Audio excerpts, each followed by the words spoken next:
بسم الله الرحمن الرحيم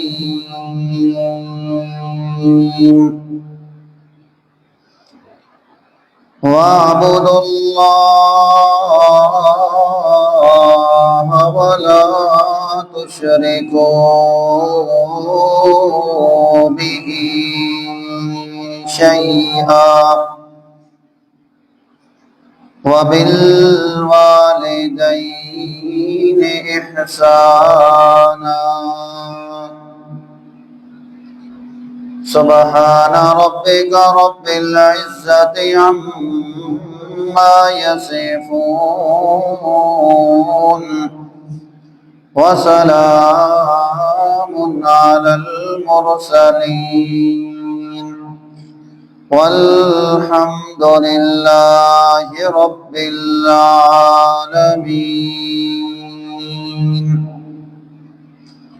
إن الله وملائكته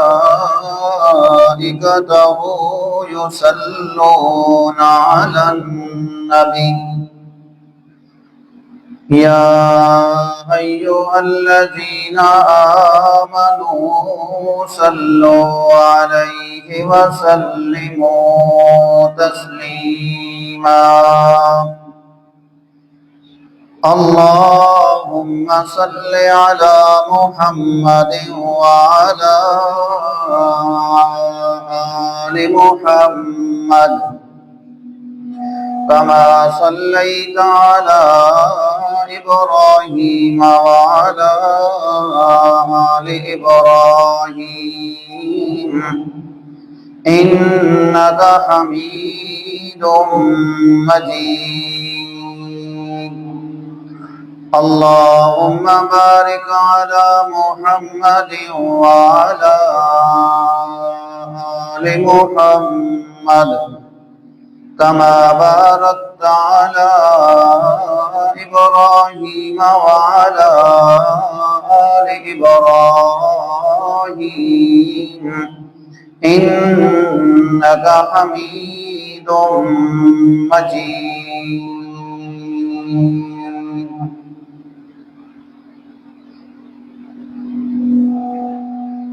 میرے لیے انتہائی قابل قدر سامعین گرامی،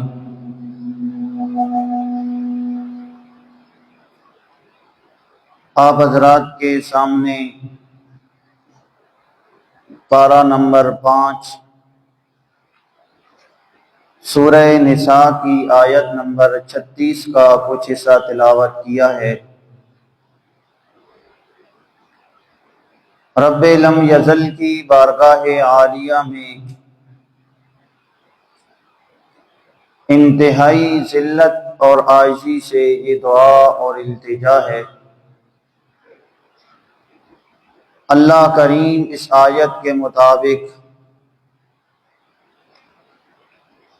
اخلاص کے ساتھ اصلاح کی نیت سے حق سچ بیان کر سکنے، سمجھا سکنے کی توفیق عطا فرمائے۔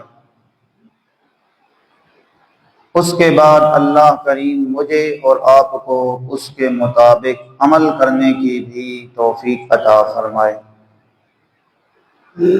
وما توفیقی الا باللہ علیہ توکلت والیہ انیب۔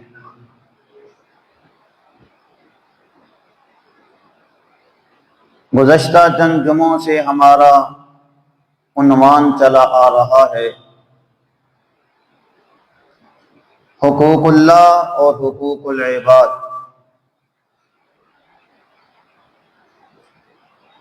حقوق اللہ کے اندر یہ بات ذکر کی تھی کہ ایک مسلمان بندے پر اللہ کا یہ حق ہے کہ اللہ کی ایسی خالص عبادت کرے کہ اللہ کی عبادت میں کسی کو بھی شریک نہ کرے۔ اور حقوق العباد میں سے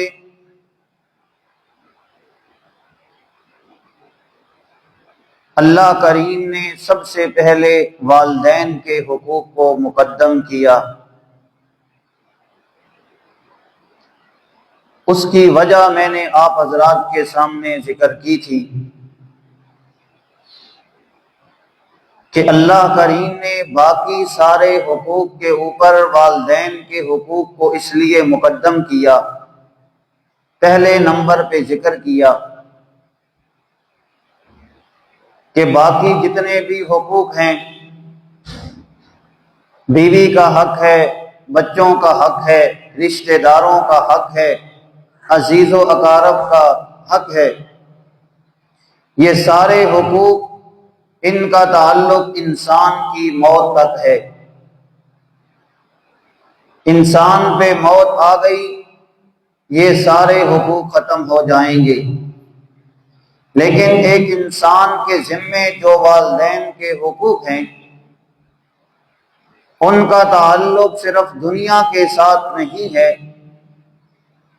بلکہ اگر والدین دنیا سے چلے جائیں پھر بھی اولاد کے ذمے والدین کے حقوق باقی رہتے ہیں۔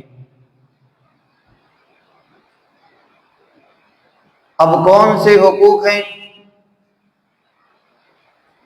اس کے متعلق آپ کو جناب نبی اکرم صلی اللہ علیہ وسلم کا فرمان سنایا تھا کہ ایک شخص آیا آپ علیہ السلام کے پاس اور آ کر کہنے لگا کہ اے اللہ کے رسول، میرے والدین اس دنیا سے رخصت ہو گئے ہیں، کیا اب بھی ایسا کوئی طریقہ باقی ہے کہ اپنے والسلام نے ارشاد فرمایا کہ والدین کی وجہ سے انسان کے ساتھ جو رشتے جڑتے ہیں، والدہ کی طرف سے جو رشتہ جڑا، والد کی طرف سے جو رشتہ داری بنی، فرمایا کہ والدین کی زندگی کے اندر تو انسان ان کو جوڑ کے رکھتا ہے، والدین کے مرنے کے بعد فرمایا کہ اولاد کی یہ ذمہ داری ہے، والدین کا مرنے کے بعد اولاد کے اوپر یہ حق ہے کہ جو رشتہ ان کے ساتھ والدہ کی وجہ سے جڑا، جو رشتہ ان کے ساتھ والد کی وجہ سے جڑا، جس طرح زندگی کے اندر انہوں نے اسے جوڑ کے رکھا، اب اولاد کی ذمہ داری ہے کہ اس رشتے کو جوڑ کر رکھے۔ آج تو اللہ معاف کرے، بہن بھائی کے ساتھ بلانے کے لیے تیار نہیں ہے، بھائی بہن کے ساتھ بلانے کے لیے تیار نہیں ہے۔ وجہ کیا ہوگی؟ چھوٹی ساری بات ہوگی، دونوں اپنی اپنی انا پہ ڈٹے ہوئے ہیں، وہ کہتا ہے کہ وہ مجھ سے بات کرے، یہ کہتا ہے میرے ساتھ پہلے وہ میرے ساتھ بات کرے۔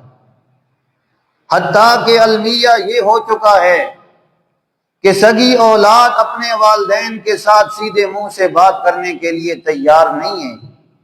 اولاد کا یہ حق ہے کہ والدین دنیا سے چلے گئے تو اللہ کے رسول فرما رہے ہیں جو رشتہ والد کی وجہ سے جڑا، والدہ کی وجہ سے جڑا، فرمایا کہ اولاد کا یہ حق ہے کہ ان رشتوں کو ان کے مرنے کے بعد بھی جوڑ کر رکھیں۔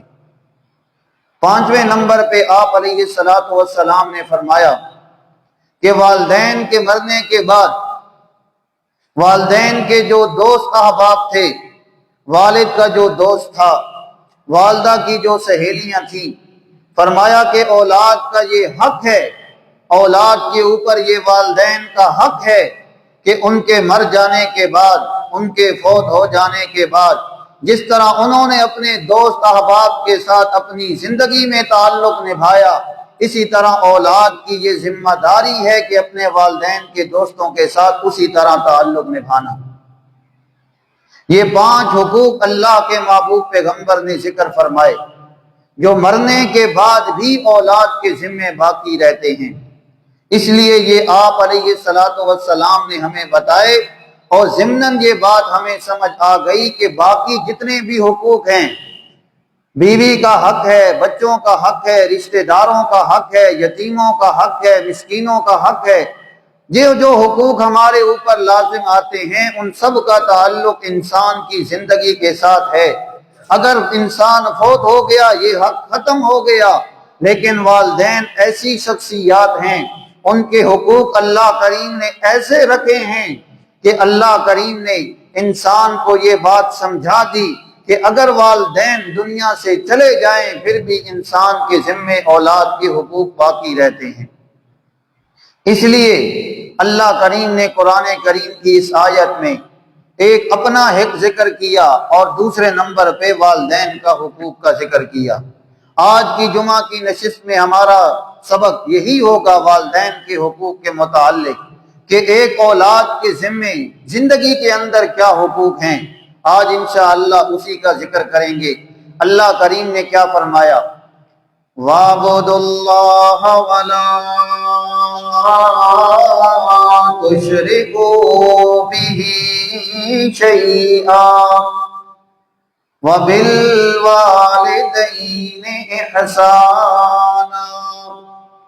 اللہ کریم نے قرآن کی اس آیت کے اندر پہلے نمبر پہ اپنا حق ذکر فرمایا کہ اللہ رب العزت کا انسان کے ذمے یہ حق ہے اللہ کی ایسی خالص عبادت کرے۔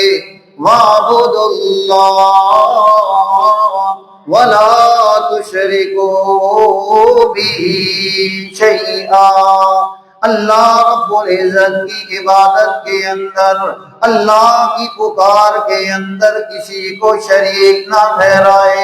پھر اللہ کریم نے فرمایا وَبِالْوَالِدَيْنِ إِحْسَانًا، تم نے اپنے والدین کے ساتھ اچھا سلوک کرنا ہے۔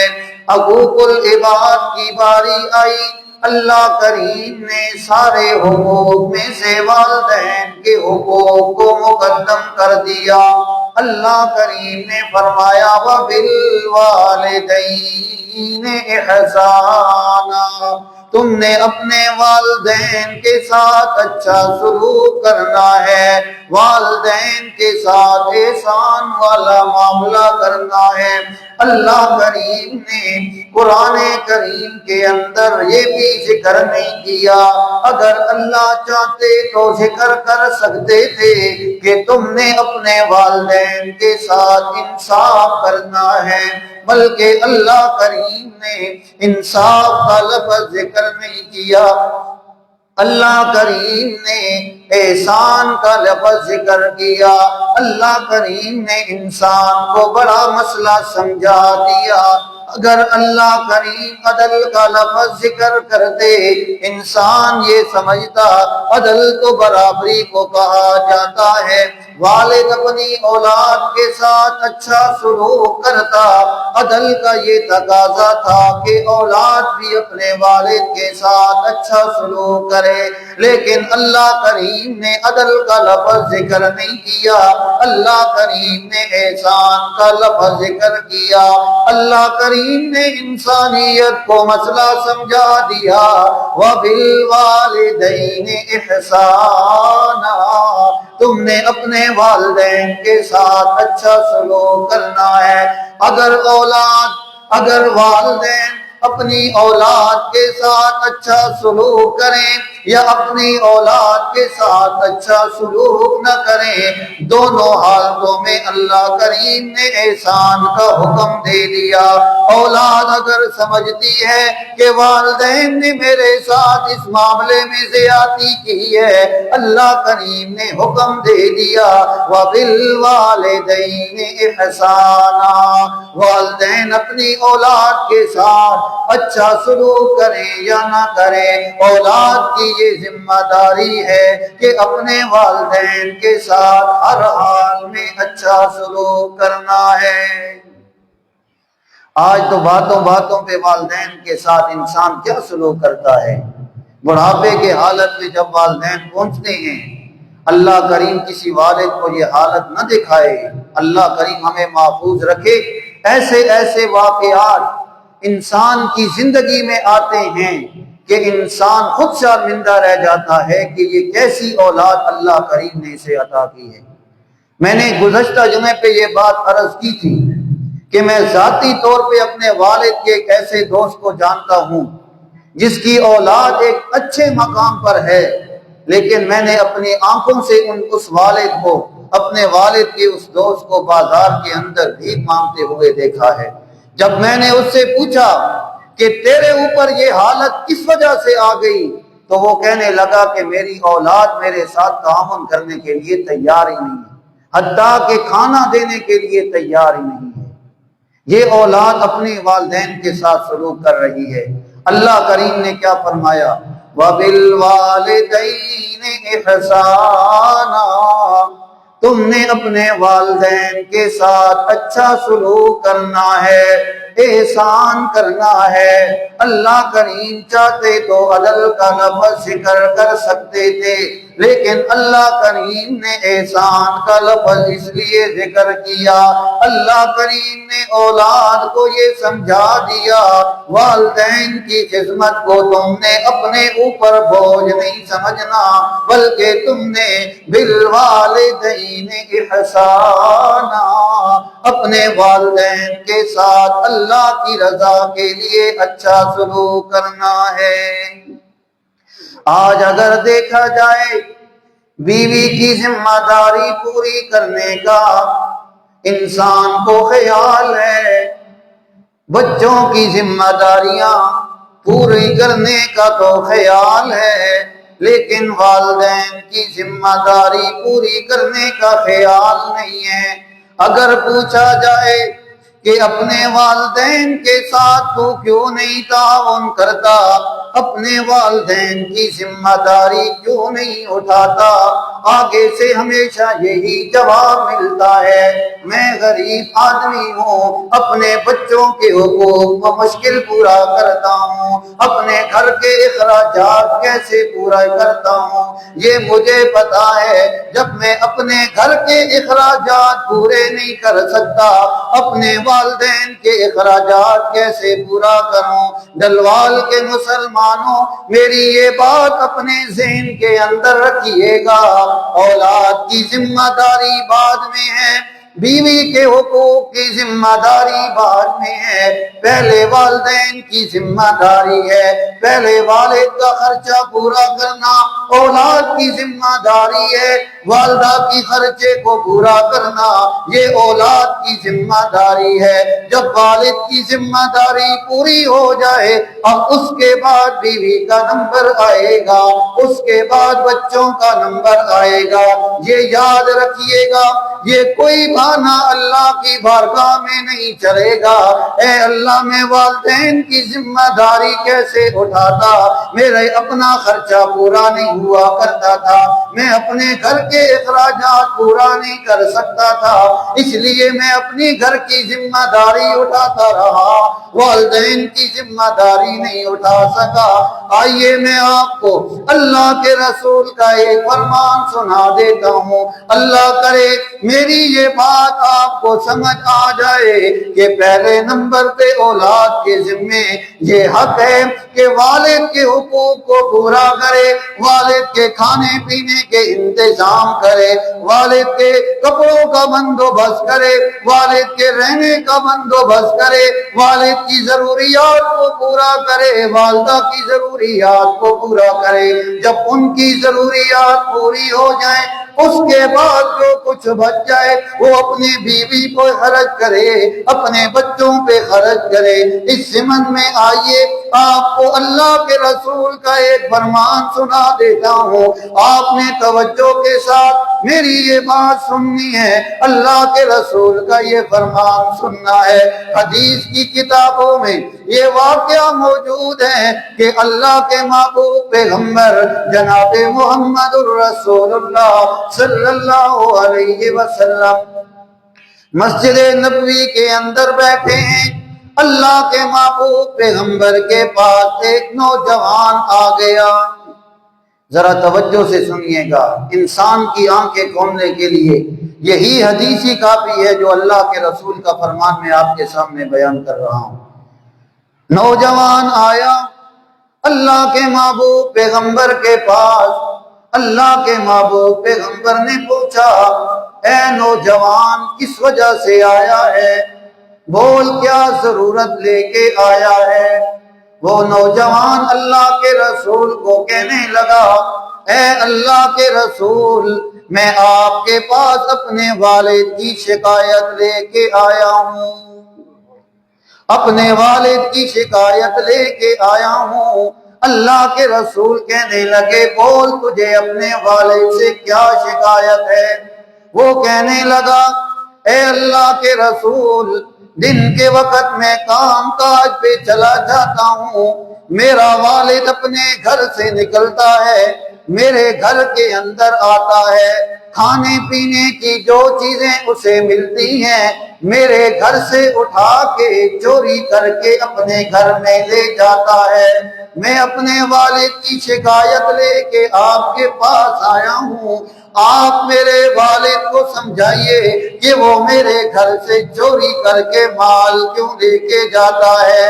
اللہ کے محبوب پیغمبر اس نوجوان کی بات کو سن رہے ہیں۔ جب اس کی بات مکمل ہوئی، اللہ کے محبوب پیغمبر نے ایک صحابی کو بھیجا کہ جا اس نوجوان کے والد کو بلا کے لے آ۔ اللہ کے محبوب پیغمبر کا وہ صحابی گیا، اس نوجوان کے والد کو کہنے لگا تجھے اللہ کے رسول بلا رہے ہیں۔ اب وہ نوجوان کا والد، وہ پورا صحابی اس آنے والے صحابی سے پوچھتا ہے آج خیر ہو، اللہ کے محبوب پیغمبر نے مجھے کس وجہ سے بلایا ہے؟ اب وہ جا کے جو بلانے والا صحابی تھا اس نے سارا معاملہ اس بوڑھے صحابی کو بتا دیا کہ تیرا نوجوان لڑکا اللہ کے رسول کے پاس یہ شکایت لے کے گیا ہے کہ میرا والد میرے گھر میں سے چوری کر کے سامان اٹھا کے لے جاتا ہے۔ اب اس بوڑھے صحابی نے جب یہ سنا، بوڑھے صحابی کی آنکھوں سے زاروں قطار آنسو نکلنا شروع ہو گئے۔ اب وہ بوڑھا صحابی اللہ کے رسول کی محفل کے اندر آ رہا ہے، رستے کے اندر اس نے اپنے اس بچے کے بچپن کا ذکر کیا، اپنے بچپن کا تصور کیا، اپنے اس بچے کے بچپن کا تصور کیا، اس کی جوانی تک کے لمحات کا تصور کیا، اسی کو سوچتا جا رہا ہے جب یہ بچپن کے اندر تھا میں نے اس کے ساتھ یہ نیکیاں کی، میں نے اس طرح اس کو پالا، اس طرح کما کما کے کھلایا، آج یہ نوجوان ہو گیا ہے، آج یہ جوانی میں پہنچ چکا ہے، میں بڑھاپے کی حالت میں پہنچا ہوں، آج یہ اللہ کے رسول کے پاس میری شکایت لے کے جا رہا ہے۔ وہ پورا صحابی روتا بھی جا رہا ہے، شعر و شاعری کے اندر، اشعار کے اندر اپنے بچے کی بچپن کا ذکر بھی کرتا جا رہا ہے۔ اللہ رب العزت نے جبریل امین کو فوراً بھیجا، جا جبریل امین میرے محبوب پیغمبر کو جا کے کہہ کہ جب وہ پورا صحابی آپ کے پاس آئے آپ نے اس سے سب سے پہلے یہ سوال کرنا ہے کہ تو نے رستے کے اندر جو اشعار پڑھے ہیں وہ اشعار آپ نے اس سے سننے ہیں۔ اب اللہ کے رسول کے پاس وہ پورا صحابی آیا، اللہ کے رسول نے اس سے پوچھا اے بوڑھے صحابی، رستے کے اندر آتے ہوئے تو نے جو اشعار پڑھے ہیں وہ مجھے سنا دے۔ وہ صحابی بڑا حیران ہوا کہ میں تو دل کے اندر وہ اشعار پڑھ رہا تھا، اللہ کے محبوب پیغمبر کو کیسے پتا چلا؟ اللہ کے رسول سے کہنے لگا اے اللہ کے رسول، میں نے تو دل کے اندر وہ اشعار پڑھے ہیں، آپ کو کیسے پتا چل گیا؟ اللہ کے محبوب پیغمبر نے فرمایا جبریل امین آیا، اس نے مجھے کہا ہے کہ اللہ نے حکم دیا ہے کہ جب وہ پورا صحابی آ جائے آپ نے اس سے اشعار سننے ہیں۔ اللہ کے محبوب پیغمبر کے کہنے پر وہ پورا صحابی اپنے اس بچے کے بچپن کا تذکرہ، بچپن کے زمانے کا تذکرہ جو اشعار کے اندر اس نے کیا تھا اللہ کے محبوب پیغمبر کو سنانے لگا۔ اللہ کے محبوب پیغمبر اشعار سنتے جا رہے ہیں اور اللہ کے محبوب پیغمبر زاروں قطار روتے جا رہے ہیں۔ اللہ کے محبوب پیغمبر نے جب وہ اشعار سنے اس بوڑھے صحابی کو کہنے لگے یہ نوجوان آیا ہے تیرے بارے میں شکایت لے کے آیا ہے، یہ کیا معاملہ ہے؟ اللہ کے محبوب پیغمبر سے وہ بوڑھا صحابی کہنے لگا بالکل یہ بچہ ٹھیک کہہ رہا ہے کہ جب یہ کام پہ چلا جاتا ہے میں اس کے گھر بھی جاتا ہوں، اس کے گھر کے اندر کھانے پینے کا جو سامان پڑا ہوتا ہے اسے اٹھا کے اپنے گھر کے اندر لے جاتا ہوں۔ جب باپ نے یہ بات کی وہ نوجوان کہنے لگا اے اللہ کے رسول اب دیکھیے تو صحیح، میرے باپ نے آپ کے سامنے اقرار بھی کر لیا ہے کہ میں اس کے گھر سے مال چوری کر کے لے کے جاتا ہوں۔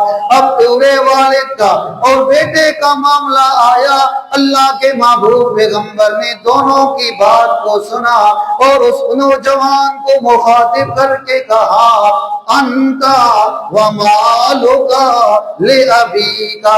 اللہ کے محبوب پیغمبر نے ایک جملے کے اندر اس نوجوان کے سامنے اپنے والد کی عظمت کو بیان کر دیا۔ اللہ کے رسول نے فرمایا انتا ومالکا لابیکا۔ اللہ کے محبوب پیغمبر نے فرمایا اے نوجوان تم بھی اور تو جو کچھ بھی کماتا ہے وہ تو حقیقت کے اندر تیرے والد کا ہے۔ اور آج اولاد کیا کہتی ہے؟ اپنی ضرورتیں پوری نہیں ہوتی، والدین کا کس طرح خیال کریں؟ یہ تو قیامت والا دن جب آئے گا پھر پتہ چلے گا۔ آئیے قرآن کریم کی آیت کے ضمن میں آپ کو ایک اور بات بھی بتا دوں، شاید میری بات آپ کو سمجھ آ جائے۔ اللہ کریم نے کیا فرمایا وَاعْبُدُوا اللَّهَ وَلَا تُشْرِكُوا بِهِ شَيْئًا وَبِالْوَالِدَيْنِ إِحْسَانًا۔ یہ قرآن کے اندر 5ویں سپارے کا مقام ہے۔ 15ویں سپارے کے اندر اللہ کریم نے فرمایا وَقَضَىٰ رَبُّكَ أَلَّا تَعْبُدُوا إِلَّا إِيَّاهُ وَبِالْوَالِدَيْنِ إِحْسَانًا۔ اللہ کریم نے یہاں پہ بھی اپنی عبادت کا ذکر کیا، ساتھ والدین کے حقوق کا ذکر کیا۔ مفسرین نے ان کے اندر ایک نسبت ذکر کی ہے، وہی نسبت میں آپ کو سنا دیتا ہوں، اللہ کرے کہ میری بات آپ کو سمجھ آ جائے۔ سوچنے کی بات یہ ہے کہ اللہ کریم نے قرآن کے اندر جہاں بھی اپنے حقوق کا ذکر کیا، ساتھ اللہ کریم نے والدین کے حقوق کا ذکر کر دیا۔ مفسرین نے لکھا ہے کہ اللہ کریم نے قرآن کے جس مقام پر اپنے حقوق کے ساتھ والد کے حقوق کا ذکر کیا، وہاں اللہ کریم نے امت کو یہ سبق دیا ہے کہ اس بات کے اوپر بے فکر نہ ہو جانا، ہم نے لا الہ الا اللہ پڑھ لیا ہے، اللہ کے حقوق پورے کر لیے ہیں، ہم اللہ کی بارگاہ کے اندر کامیاب ہو جائیں گے۔ بلکہ مفسرین نے لکھا اللہ نے اپنے حقوق کے ساتھ اپنے والدین کے حقوق کا ذکر اس لیے ذکر کیا کہ اللہ کریم نے یہ سمجھا دیا اگر نجات حاصل کرنا چاہتے ہو، جس طرح اللہ کا حق پورا کرنا ضروری ہے، اسی طرح نجات کے لیے والدین کا حق پورا کرنا بھی تمہارے اوپر ضروری ہے۔ آج نماز پڑھتا ہے، روزے رکھتا ہے، زکوٰۃ دیتا ہے، لیکن والد سے صرف یہ پوچھنے کی طاقت نہیں رکھتا آپ کو کسی چیز کی ضرورت ہے۔ وہ والد جب انسان بچپن پہ تھا، کھیلنے کودنے کا زمانہ تھا، والد نے ساری تکلیفیں برداشت کی، لیکن اپنے اولاد کے لیے جو اس نے منہ سے نکالا اسے پورا کیا۔ آج یہ جوان ہوا، والد بڑھاپے میں چلا گیا، لیکن اتنا اس کے پاس ٹائم نہیں ہے، وقت نہیں ہے کہ اپنے والد سے یہ تو پوچھ سکے کہ آپ کو کس چیز کی ضرورت ہے، میں ہوں آپ کی ضرورتیں پوری کرنے والا۔ یہ اپنے گھر کے اندر اپنی بیوی بچوں کے ساتھ خوش ہے کہ بس میں اپنا کماتا ہوں، اپنا کھاتا ہوں۔ حالانکہ ہونا تو یہ چاہیے تھا کہ اپنی آمدن میں سے سب سے پہلے اپنے والد کے پاس جاتا، اپنی والدہ کے پاس جاتا اور جا کر کہتا کہ آپ کو کس چیز کی ضرورت ہے، ان کے کھانے پینے کا بندوبست کرتا، ان کے لیے مہینہ بھر راشن کا انتظام کرتا، انہیں کپڑوں کی ضرورت ہوتی ان کو کپڑے دیتا، انہیں پہننے کی ضرورت ہوتی، کسی چیز کی ضرورت ہوتی پہلے ان کی ذمہ داریاں پوری کرتا، اس کے بعد اس کی حق بنتا تھا کہ اب اپنے لیے اور اپنے بچوں کے لیے استعمال کرتا۔ یہی تو قرآن سمجھا رہا ہے، اللہ کریم نے یہی تو ذکر کیا ہے، انشکر لی ولوالدی، اللہ نے فرمایا کہ تم نے اپنا بھی شکر، اللہ کی ذات کا بھی شکر ادا کرنا ہے اور اپنے والدین کا بھی شکر ادا کرنا ہے۔ والدین کا شکر یہی ہے کہ والدین کی ذمہ داریاں جو نوجوان اولاد پر آتی ہیں وہ ذمہ داریاں پوری کرنا یہ اولاد کی ذمہ داری ہے۔ بس یہ اپنے اوپر مطمئن ہے کہ میں اپنا کما رہا ہوں، والد اپنا کما کے کھا رہا ہے۔ یہ قیامت والے دن سوال کیا جائے گا کہ والدین کی جو تیرے اوپر ذمہ داری تھی اس ذمہ داری کو تم نے کس طرح پورا کیا۔ آئیے اب والدین کی جو ذمہ داری پوری نہیں کرتے اس کے بارے میں اللہ کے رسول نے کیا فرمایا، آئیے اس حدیث کو بھی سن لیجئے، شاید کہ ہمارے دل میں بھی یہ جذبہ پیدا ہو جائے کہ ہم اپنی آمدنی میں سے سب سے پہلے اپنے والدین کا خیال کرنے والے بن جائیں۔ اللہ کے محبوب پیغمبر نے 3 بندوں کا ذکر کیا۔ کتنے بندوں کا؟ 3 بندوں کا۔ اللہ کے محبوب پیغمبر نے فرمایا 3 قسم کے بندے ایسے بد نصیب ہیں جن کی کوئی بھی عبادت اللہ کی بارگاہ میں قابل قبول نہیں ہے۔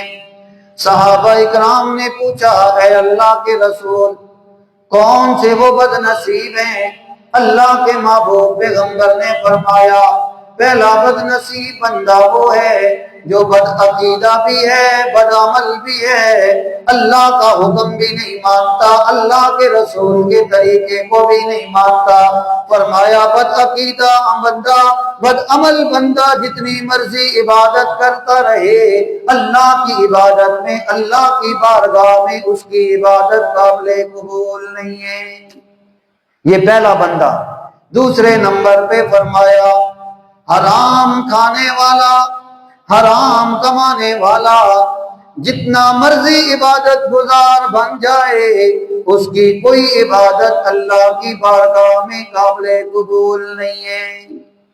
تیسرے نمبر پہ فرمایا والدین کا نافرمان جتنا مرضی عبادت گزار بن جائے جب والدین کا نافرمان ہوگا اس کی کوئی بھی عبادت اللہ کی بارگاہ میں قابل قبول نہیں ہے۔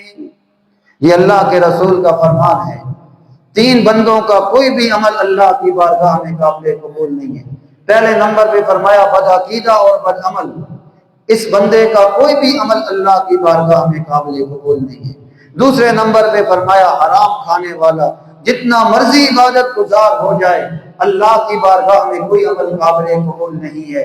تیسرے نمبر پہ فرمایا والدین کا نافرمان جتنا مرضی عبادت گزار بن جائے جب تک والدین کی فرما برداری نہیں کرے گا اللہ کی بارگاہ میں اس کا کوئی عمل بھی قابل قبول نہیں ہے۔ اسی ضمن میں آئیے ایک اور حدیث بھی سن لیجئے۔ اللہ کے رسول نے فرمایا هل ادلکم اکبر الکبائر، اللہ کے رسول نے فرمایا اے میرے صحابہ کیا میں تمہیں کبیرہ گناہوں میں سے سب سے بڑے گناہ نہ بتاؤں جو گناہ کے اعتبار سے کبیرہ گناہوں میں سے بھی سب سے بڑے درجے کے گناہ ہیں۔ اللہ کے محبوب پیغمبر نے فرمایا الاشراک باللہ، اللہ کے حقوق کے اندر زیادتی کرنا، خالص عبادت کرنا اللہ کا حق تھا، اللہ کی عبادت میں غیر اللہ کو شریک کرنے والا۔ فرمایا الاشراک باللہ، اللہ کی عبادت میں اللہ کی پکار میں غیر اللہ کو شریک کرنا یہ کبیرہ گناہوں میں سے سب سے بڑا گناہ ہے۔ دوسرے نمبر پہ فرمایا وحقوق الوالدین، والدین کی نافرمانی کرنا یہ کبیرہ گناہوں میں سے سب سے بڑا گناہ ہے۔ کبیرہ گناہ اس گناہ کو کہا جاتا ہے جو بغیر توبہ استغفار کے معاف نہیں ہوتا۔ والدین سے بھی معافی مانگنا پڑے گی اور اللہ سے بھی معافی مانگنا پڑے گی، تب جا کر اللہ کی بارگاہ میں یہ گناہ معاف ہوگا۔ اس لیے آج کی گفتگو کا یہی سبق اور پیغام ہے کہ اس وقت المیہ یہ ہے، اولاد کو والدین کے حقوق کا علم نہیں ہے، والدین کو اپنی اولاد کا حقوق کا علم نہیں ہے۔ اس لیے قرآن یہ تعلیم دیتا ہے کہ اولاد کی ذمہ داری والدین پر ہے، والدین کی ذمہ داری اولاد پر ہے۔ والد کی ذمہ داری ہے اپنے اولاد کے حقوق پورے کرے، اور اولاد کا سب سے پہلا حق یہ ہے کہ والدین اپنی اولاد کی تربیت اسلام کے طریقے کے مطابق کریں۔ یہ اولاد کا حق ہے۔ اگر والدین اپنی اولاد کی تربیت اسلام کے طریقے کے مطابق نہیں کریں گے، شریعت کے مطابق نہیں کریں گے، یاد رکھیے گا یہ والدین اللہ کی بارگاہ میں مجرم تصور کیے جائیں گے۔ اور اولاد کی یہ ذمہ داری ہے کہ جب والدین نے ان کے حقوق پورے کیے ہیں، وہ بڑھاپے میں چلے جائیں، ان کے ساتھ احسان والا معاملہ کرنا۔ جب دنیا سے چلے جائیں تو قرآن کہتا ہے رب ارحمہما کما ربیانی صغیرا۔ یہ اولاد کی ذمہ داری ہے اپنے والدین کے لیے اللہ سے گناہوں کی معافی مانگنا۔ انہوں نے جو وعدے کیے تھے، جو ذمہ داریاں اٹھائی تھی، اس ذمہ داری کو پورا کرنا یہ اولاد کی ذمہ داری ہے۔ جب والدین اپنی اولاد کے حقوق کو پورا کریں گے، اولاد اپنی والدین کے حقوق کو پورا کرے گی، تو اللہ کی ذات سے یہ امید ہے کہ انسان کا یہ عمل کہ والد کا اپنی اولاد سے اچھا سلوک کرنا، اولاد کا اپنے والدین سے اچھا سلوک کرنا، یہ اس بات کی دلیل ہے کہ جب یہ دونوں اللہ کی رضا کے لیے ایک دوسرے کی ذمہ داری کے پورا کریں گے تو اللہ کی ذات سے امید ہے کہ یہی عمل کل قیامت والے دن اللہ کی بارگاہ میں قبول ہو کے ان دونوں کے لیے نجات کا ذریعہ بن جائے گا۔ اللہ کریم نے جو کچھ کہا سنا اس پر عمل کرنے کی توفیق عطا فرمائے۔ آخر دعوانا الحمدللہ رب العالمین۔